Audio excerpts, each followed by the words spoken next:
নমস্কার বন্ধুরা, বিজয়া দশমীর এই শুভ মুহূর্তে সকলকে জানাই অনেক অনেক শুভেচ্ছা।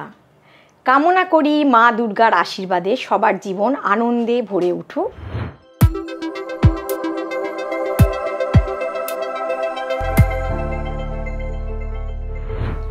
তাহলে বন্ধুরা, আজকে তোমাদের জন্য এনেছি একটা নতুন রেসিপি, চিংড়ি মাছের দুধ মালাই। তোমরা যদি এই রেসিপিটা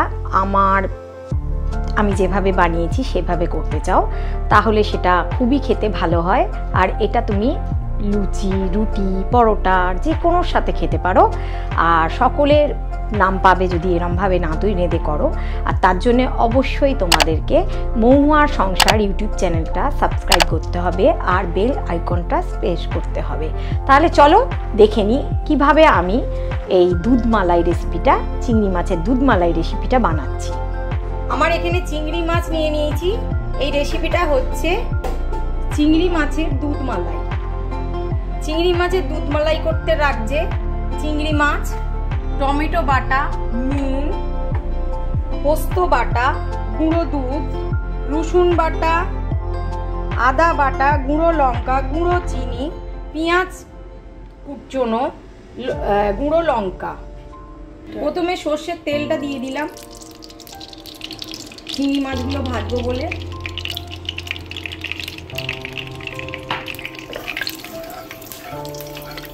তেল যাতে না ফাটে একটা টোটকা দিয়ে দিই। তেল যদি না গায়ে ফাটে, তাহলে না ফাটাতে চান তাহলে এতে একটু নুন দিয়ে দেবেন। নুন দিয়ে দিলে তেলটা আর গায়ে ছিটতে লাগবে না। এটা একটা টিপস মহুয়া রান্নাঘর থেকে। তেল হয়ে গেছে, এবার আমি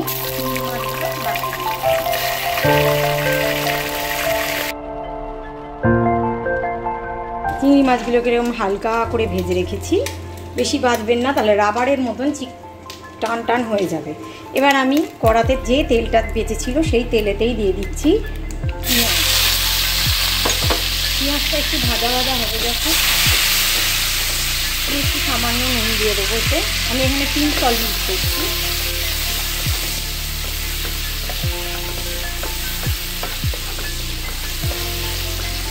একটু ভাজা ভাজা হোক, পেঁয়াজ দেওয়ার জন্য, নুনটা দেওয়ার জন্য পেঁয়াজটা নরম হয়ে যাবে, তাড়াতাড়ি ভাজাটাও হয়ে যাবে। পেঁয়াজটা আমি এরকম লাল লাল করে ভেজে নিয়েছি। এবার আমি দিয়ে দেবো রসুন বাটা।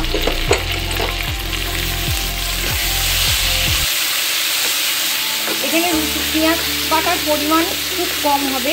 পেঁয়াজটা আমি এখানে কম দিয়েছি, কিন্তু রসুনটা আমার পরিমাণ মতন ভালোই আছে। বেশি পেঁয়াজ চিংড়ি মাছে দিলে চিংড়ি মাছের টেস্টটা নষ্ট হয়ে যায়, তাই চেষ্টা করবেন চিংড়ি মাছে যেন কম পেঁয়াজটা দেওয়া হয়। রসুনের যখন কাঁচা গন্ধটা চলে যাবে তখন আমি দিয়ে দেবো টমেটো পেস্টটা। ঘরের তৈরি টমেটো পেস্ট। টমেটোগুলোকে আমি মিক্সিতে বেটে নিয়ে এইভাবে রেখে দিয়েছি। এবার যতক্ষণ না টমেটোটা ভালো করে কষানো হচ্ছে, কষানোর পর একটা তেল ছেড়ে আসবে, তখন আমরা জানবো যে টমেটোটা ভালো করে কষানো হয়ে গেছে।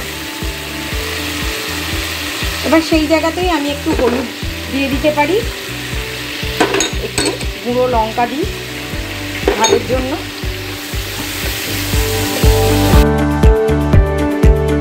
আর একটু টেস্টের জন্য সামান্য চিনি গুঁড়ো দিচ্ছি।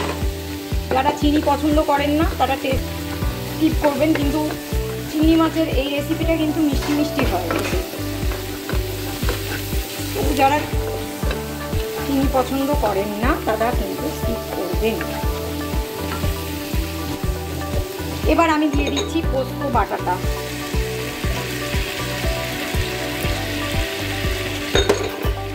পোস্ত বাটাটাকে ভালো করে কষাবো যাতে পোস্ত বাটাটা থেকে তেলটা ছেড়ে আসে। পোস্তটা মোটামুটি আমার ভাজা হয়ে গেছে, তেলে একটু একটু করে ছেড়েছে। এবার আমি দিয়ে দিচ্ছি গরম জল। ফুটতে শুরু করে দিয়েছে গরম জল। এবার আমি যে মাছগুলো ভেজে রেখেছিলাম সেগুলো এতে দিয়ে দেবো।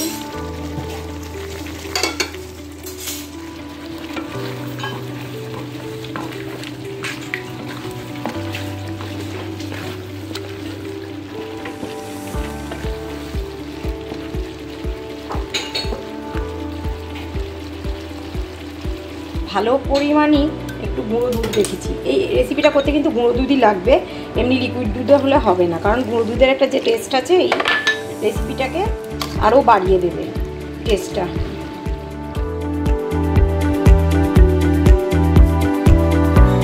রেসিপিতে দিয়ে দিলাম, চিংড়ি মাছের মধ্যে ঢেলে দিলাম।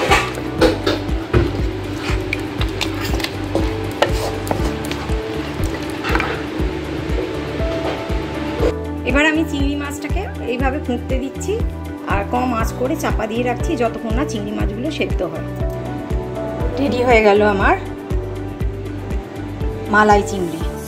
তাহলে বন্ধুরা, তোমরা দেখলে আমার চিংড়ি মাছের দুধ মালাই রেসিপিটা আমি কেমনভাবে করলাম। আমি যেমনভাবে করলাম তোমরা ঠিক সেইভাবে করতে থাকো, খুব ভালো খেতে হবে।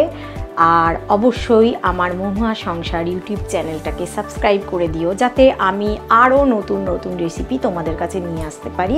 আর অবশ্যই কমেন্ট করে জানিও তোমাদের কেমন লাগছে আমার চ্যানেলটাকে, আর কি কি তোমরা দেখতে চাও, যাতে আমি তোমাদের কাছে আরও নতুন নতুন কিছু রান্না নিয়ে, কেক নিয়ে বা আমার বাড়ির কিছু অনুষ্ঠান নিয়ে তোমাদের কাছে হাজির হতে পারি। আমি চাই তোমাদের সকলের ভালোবাসা আর সাপোর্ট, যার জন্যে আমি এগিয়ে যাব। তাহলে আজকে আসি, আবার দেখা হবে পরের এপিসোডে। নমস্কার।